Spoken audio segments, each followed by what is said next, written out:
Pathmonk is the intelligent tool for website lead generation. With increasing online competition, over 98% of website visitors don't convert. The ability to successfully show your value proposition and support visitors in their buying journey separates you from the competition online. Pathmonk qualifies and converts leads on your website by figuring out where they are in the buying journey and influencing them in key decision moments with the relevant micro experiences like case studies, intro videos, and much more. Stay relevant to your visitors and increase conversions by 50%. Add Pathmonk to your website in seconds. Let the AI do all the work and get access to 50% more qualified leads while you keep doing marketing and sales as usual. Check us on pathmonk.com. Welcome to today's episode. Let's talk about today's guest. We have Daniel Rubio from Google, Senior Growth Manager with them there. We'll talk about it a little bit more, but how are you doing today, Daniel? Very excited to be talking with you and to share a little bit about our app business with the rest of our listeners. Definitely. And well, I'm excited too. And let's focus down on that, right? In your own words, can you tell us a little bit more about what you're doing there as a Senior Growth Manager? Yeah, exactly. So at Google, there's a lot of different businesses that we have. A lot of people have heard about our advertising business. We also have businesses like Google Pixel devices, cloud business, even the self-driving cars lately is also taking out really quickly. Specifically work in our advertising business, which is still a big share of our growth and our revenue. Specifically, I work with our new customers, trying to help them onboard in our platform. Google Ads can be a really great tool for a lot of small and medium advertisers, but it can also be sometimes a little bit challenging to really find the right way to scale and grow, especially as you're getting started with the platform. So our team basically partners with our advertisers trying to create those strategies and help them find success in Google.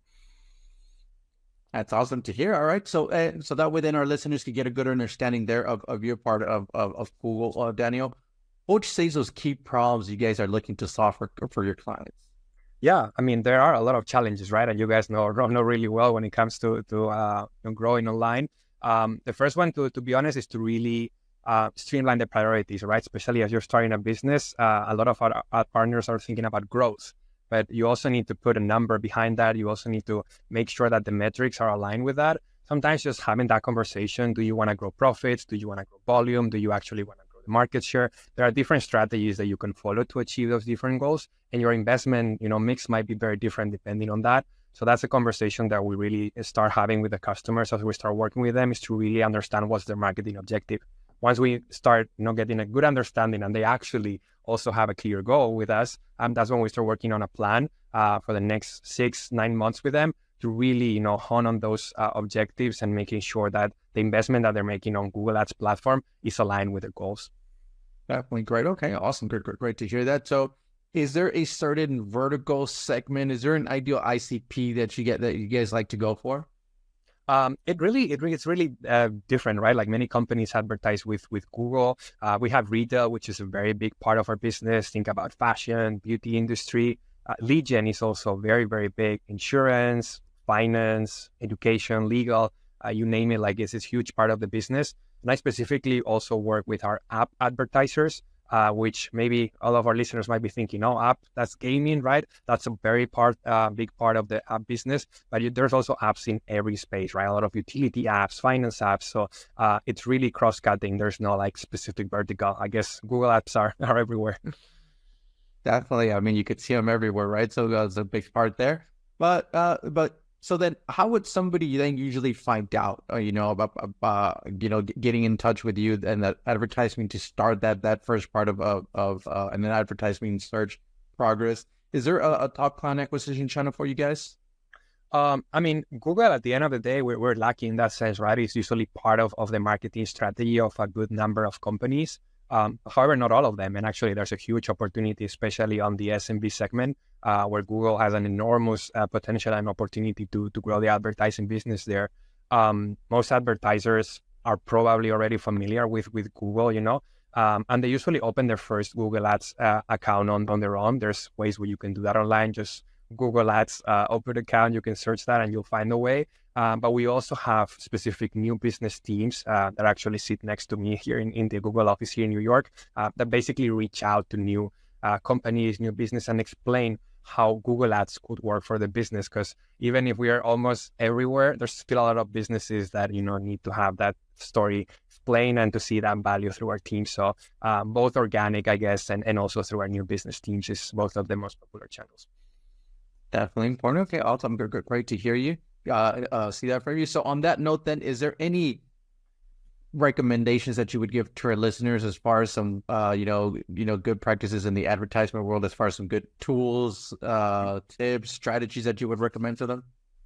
It really depends on what they want to achieve, right? Like it could be very broad here. The main thing that I would definitely mention is that Google used to be a very performance-focused channels in the minds of many marketers, right? There has a high intent of the search queries. It can be easily monetized when it comes to that.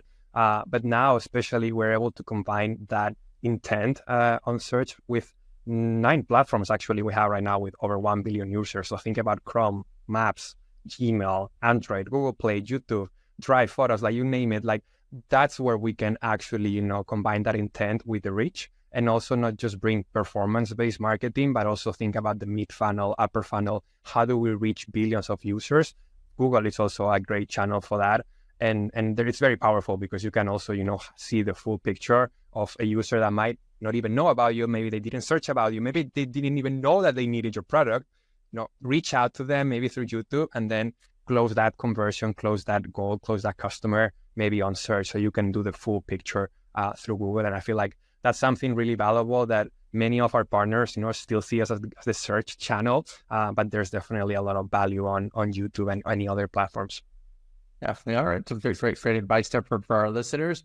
Well, let's switch gears a little bit, Daniel, and let's talk about you as a leader. You being the senior growth manager there for Google's.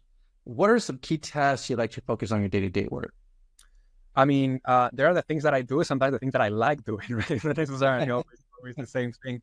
But certainly, like one of the tasks that I really like working with our partners is really building those plans, building those strategies, really coming also with industry benchmark insights on what is going on. For instance, our app advertisers especially, they really need to understand what's the benchmark for a cost per install, for instance, in a specific category, in a specific industry. We're able to provide those trends, give them benchmark in terms of the spend or even the results that some of their competitors are having in put together.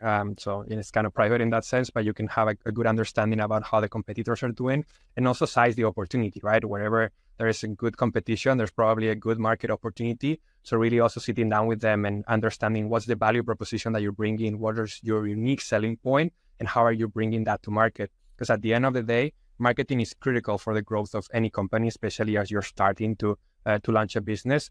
But there's also the product, which sometimes is a little bit neglected in these conversations. And I had this discussion. It's a difficult one to have sometimes with clients, but it's like marketing is not really scaled. And I'm like, but the product, is it really solving a problem for customers? Because I can really push, a lot of advertising and you can throw a lot of dollars here, but there has to be a problem that is being solved through your product. And sometimes it's a discussion that we need to have with clients. Like marketing is actually performing as good as it can. Maybe we need to solve for the product, and maybe these are the things that we would recommend you looking at the competition. So we also try to bring those insights with it. Definitely important. Okay, awesome. Great to share that with us. And well, how do you like to stay up to date in the world of marketing, right? As far as news, trends, strategies, is there a preferred channel that you like to go with, Daniel? There's a little bit of everything. So I feel like we're very lucky at Google. We have a lot of internal training, so we are really kind of forced to stay up to date with what is happening. We need to be at the forefront of that and, bringing those news to a customer instead of the customer bringing them to us.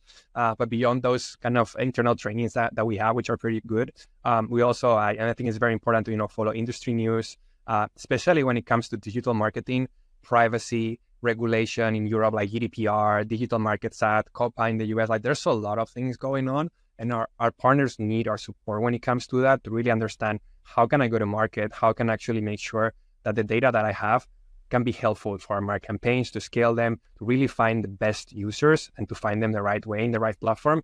I think that's also a challenge where I've had to, upskill myself in the last few years, because whatever you think that you really understood and, it's never fully there, because there's always regulation coming. There's always going to be updates. So I feel like it also forces you to stay up to date no matter what. And I think that's an important skill that you need to have as you basically partner with different people. You need to be their source of truth for some of these topics, and that really requires you to hone in on that research and that training yourself. Yeah, and you being, I mean, a senior growth manager, you got to be on top of it. So awesome to hear that from you. Yeah. All right. Well, let's jump into our next section then here, Daniel, which is our rapid fire question rounds. Are you ready for them? Let's do that. I don't think I'm ready, but we'll do our best. We'll see. The first off then is, what is the last book that you read?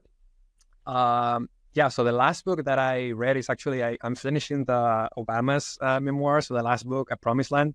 I moved to the US about a year and a half ago from Europe. I'm originally Spanish.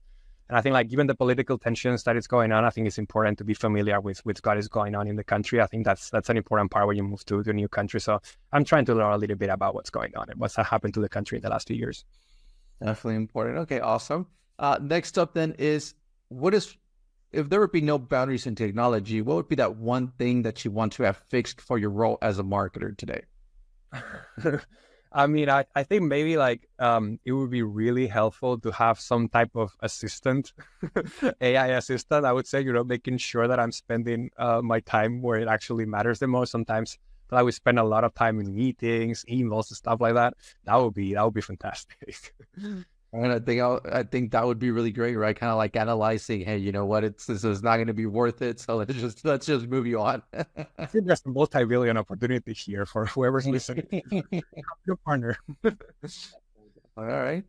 Next up, then, is, if there's one repetitive task that you could automate, what would that be, if any? I think I just teed that up a little bit. I would say emails.